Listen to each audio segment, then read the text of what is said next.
यार ये डीएनए और आरएनए में डिफरेंस ही नहीं पता लगता, समझ ही नहीं आता, पता नहीं क्या है। काश कोई होता बताने वाला।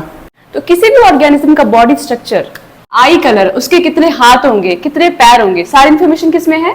डीएनए के अंदर। डीएनए डिस्कवर किया था, वो किया था फ्रेडरिक मिशर ने, और आरएनए वॉल्टर ने। उसके बाद डीएनए हमारे पास क्या है? डबल स्टैंडर्ड, एक स्टैंड ये है, दूसरी स्टैंड ये। जो आरएनए है वो है सिंगल स्टैंडर्ड, सिर्फ एक ही स्टैंड है, आपको दिख रही है यहाँ पे सामने, बिल्कुल। उसके बाद डीएनए कहाँ प्रेजेंट होता है? न्यूक्लियस के अंदर, माइटोकॉन्ड्रिया और क्लोरोप्लास्ट।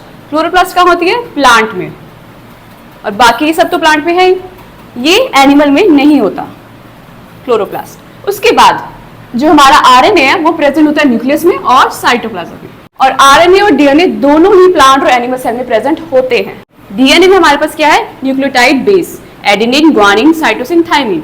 पर आरएनए में क्या है? एडेनिन, ग्वानिन, साइटोसिन और यूरासिल। थायमिन की जगह क्या है? Uracil. Next point is DNA act as a long term storage of genetic information.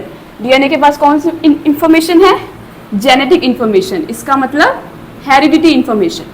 और जो हमारा आरएनए है उसके पास सिर्फ प्रोटीन सिंथेसिस की इंफॉर्मेशन होती है, उसमें वो इन्वॉल्व होता है। फन फैक्ट तो सुन के जाओ बच्चों।